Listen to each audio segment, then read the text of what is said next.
school stories will commence the truth. Ready? Sawa sensei. Yeah, good to go.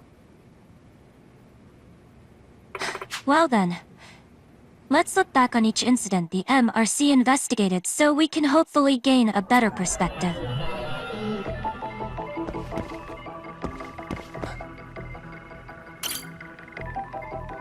In the dance club, Takanashi Maika got into a sugar baby gigs through the professor's message board.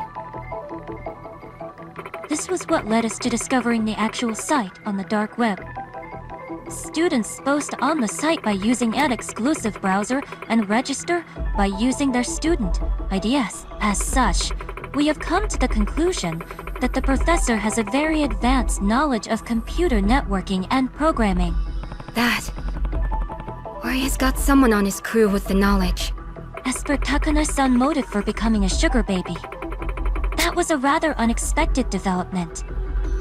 Yeah, the person who Takanashi went through all that effort for was...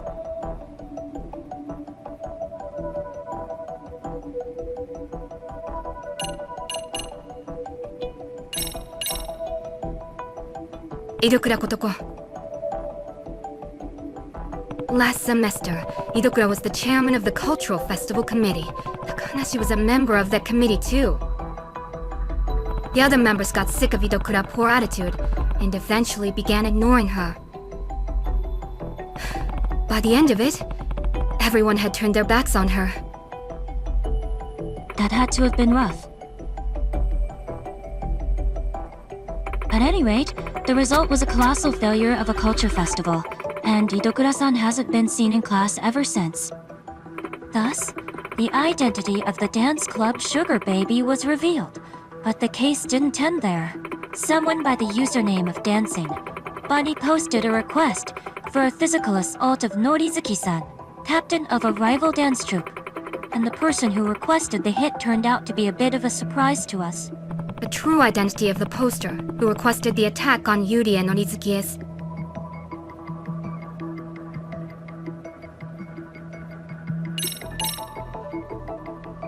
It was the dance club advisor, Komekado. He used Nishizono's Dancing Bunny account to make the request.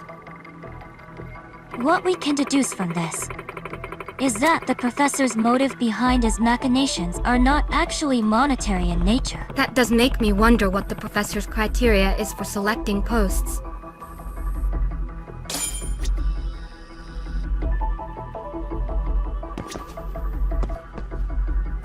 The leader of Made in Heaven, Yumasu.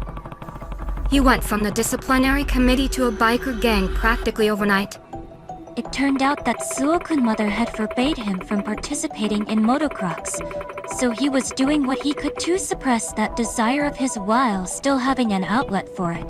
Right. And the professor picked up on that jealousy, so he exploited it by manipulating Suo through certain means.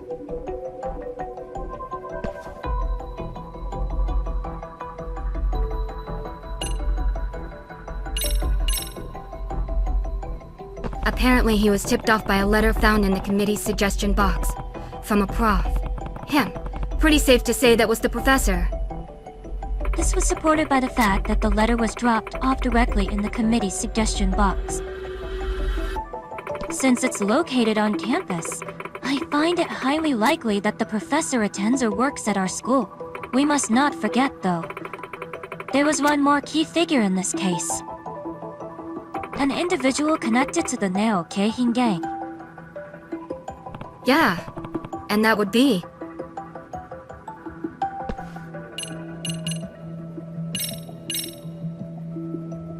Murasaki-dan, the ghost. He is the younger brother of the legendary gang founder, Murasaki Reiji. His goal was to rise to the top of the Ijincho underworld so he could step out from his brother's shadow and make a name for himself.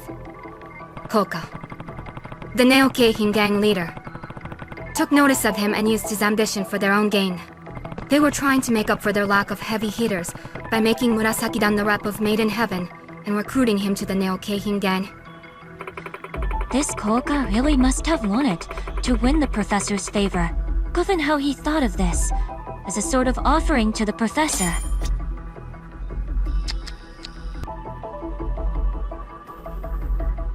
The Robotics Club. I nosed around there after reports of robot cut purses in the city. As a result, we discovered that the thieving robot's designer was...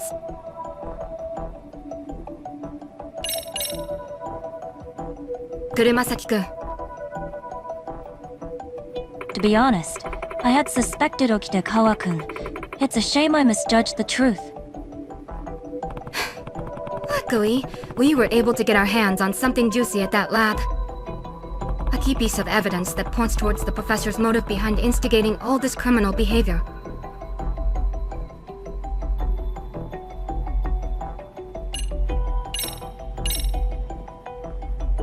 That would be the copies of the email correspondence with the professor, which we found on the lab's laptop.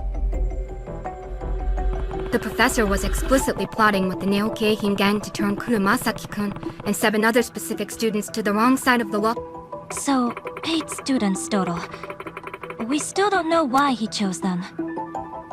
But I believe finding that out will be the key to discovering the professor's identity.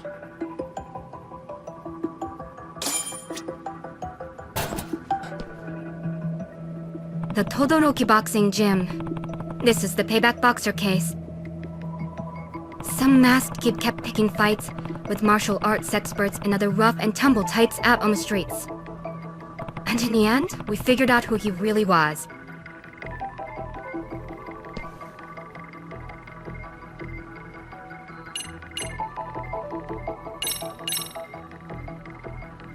It was Oshikiri Kenya. He is a former karate club member who turned out to be the wonderkind of Todoroki Gym. In fact, we even have evidence of Oshikiri motive.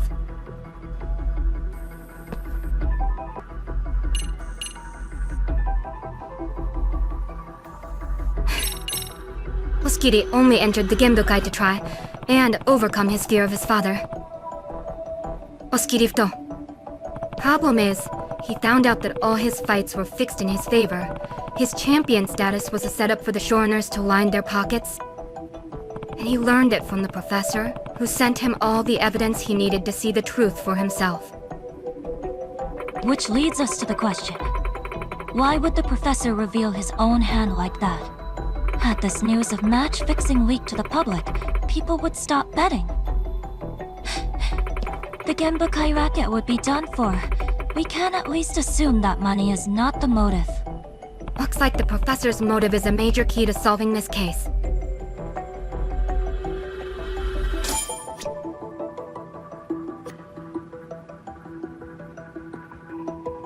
Emilias Mochizuki, popular employee of the Girls Bar Girls Bite. Kizuna Ashihara, a third year at Seiryo. Lied about his age and frequently visited her, along with members of the Neo-Keihin gang. Ashihara supposedly joined the Neo-Keihin gang thanks to his senpai.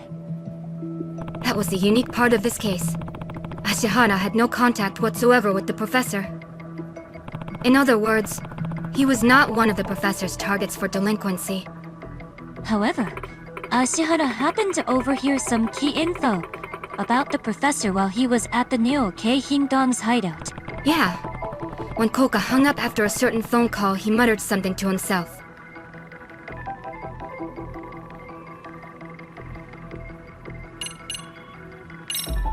That brat.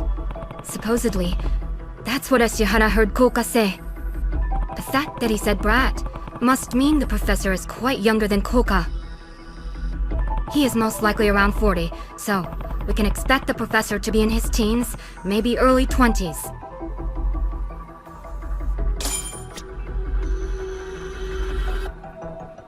Hayakawa Kohaku, a female student in the board game club. She started going to an underground casino here in town, looking for thrills. Since minors are not usually allowed in casinos, Hayakawa got access by borrowing her brother's membership card. She even impersonated her brother whenever she went to gamble. In the end, though, we learned she had nothing to do with the professor. Since your case won't contribute anything to our work on the professor, I will go ahead and exclude it from our list.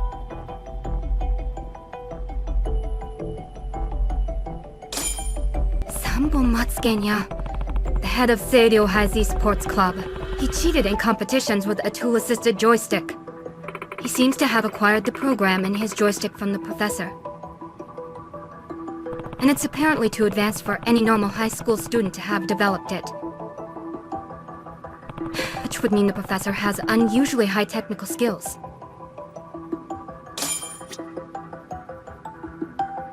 Hikawa Kanto, former president of the photography club. He had been blackmailing Saiga sensei to save up for his college tuition. Thanks to the professor's website, Hikawa-kun found out Saiga sensei was having an affair. The professor supposedly reached out to Hikawa-kun to make first contact, rather than vice versa. Which means Hikawa was one of the professor's targets.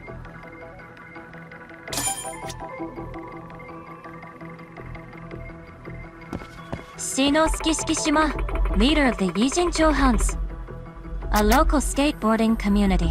The professor just so happened to be the motif of that graffiti. Ishikishima received a direct request from the professor via the website's private messaging system. That was what led him to tag the school. Groth Eye is the perfect blend of crime and art.